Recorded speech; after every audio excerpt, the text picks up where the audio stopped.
Welcome to the EmployCo podcast. I'm Rob Wilson. With me is my brother Scott. Hello. And Jason Eisen, our Vice President of HR. Hi, everyone. Jackson, working the board. Great job as usual. We can't say if he had a baby or Yeah. This might be pre-recorded. As you're listening to this, his baby might have been born. We're all in the dark though, boy or girl. So you have to wait till he comes. Oh boy. Inquiring minds want to know. You going boy? I think a boy. You got a 50-50 shot. So that figure. Yeah. So welcome to our chat. So Jason, our last one was on AI, and which is in the news all the time. And another topic I thought would be good to walk through is a hybrid workplace. You know, we all went through COVID and went remote. People started coming back. People pushed back on coming back, and now I think in the last couple of years, people are kind of, for the most part, have kind of settled into a routine, though you're seeing a lot of larger companies want you back in the office 5 days a week.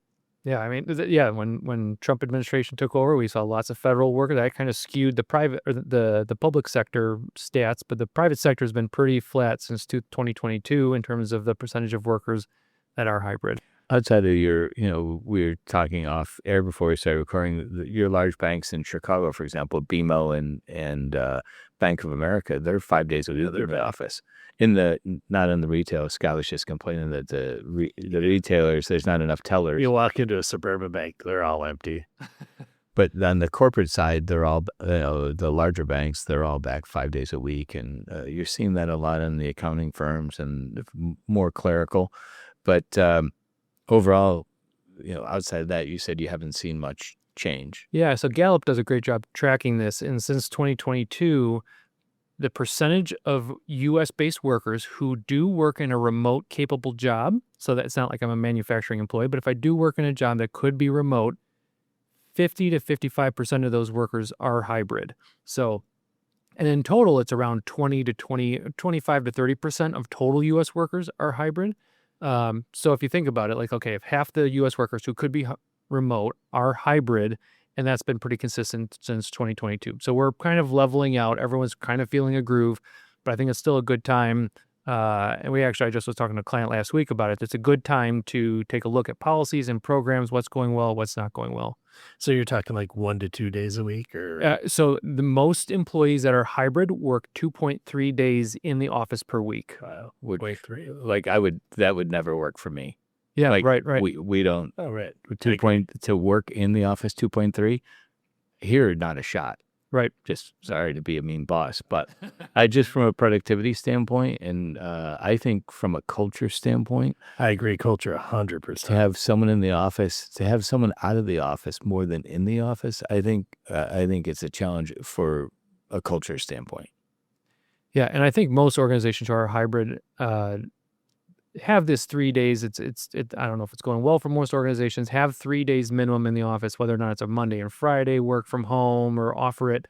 Most try and set these core days where everyone's in it, so you can do in-person meetings and get some projects done in collaboration. Right, and then everybody has a laundry day.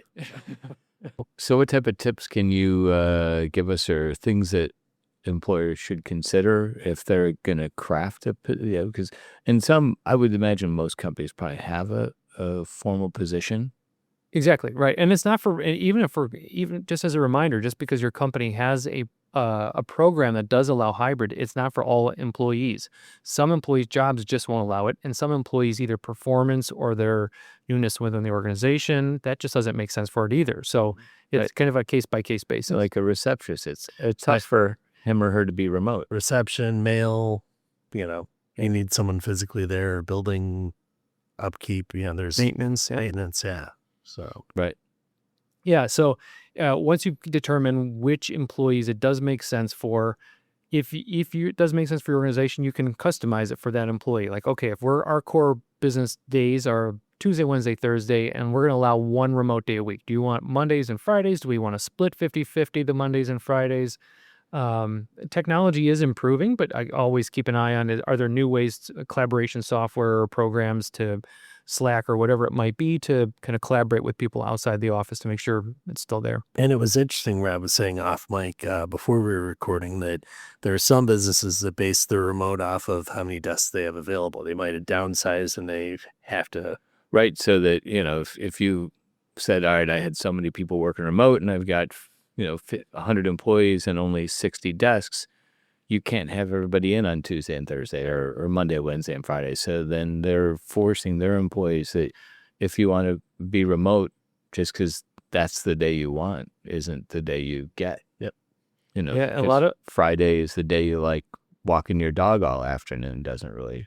And I swear a lot of people around here have Tuesdays remote, not in our office, but I noticed the traffic's lighter. Oh, wow. We're on a major road in the western suburbs. So, we have 45,000 cars go by a day.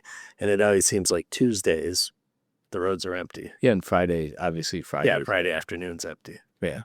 So some of these companies, if it makes sense for them to try and save on retail space and rent, they're going to shrink their office, their square foot, their footprint. But if your square footage has shrunk, a lot of these companies are creating these collaboration hubs where, like I think we were talking off mic, like maybe an entire department might have conference room queue for the day, and then you have little pods or desk with it, so that you can still talk openly, maybe in a cube environment, maybe a kind of just a desk where everybody can collaborate openly in an open air environment. And then also make sure you're fair. So obviously this probably goes without saying, but avoid discriminatory practices. So if you're allowing it for some employees who are all performing well, make sure you're allowing it for all employees who are performing well, as long as the job allows it. And what if they aren't performing well?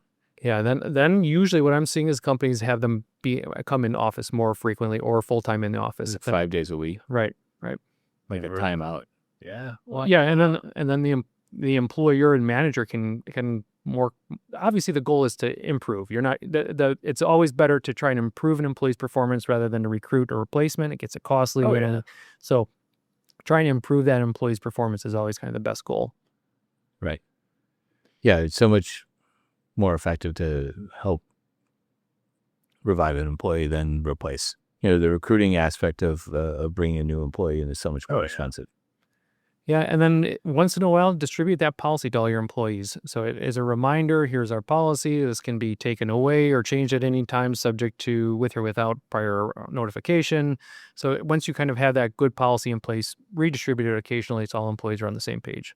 Great. Yeah, and let us know. We're happy to help either on the policy or if you want to talk about individual employee performance or the suitability of that employee being remote or hybrid, let us know. hr@employco.com.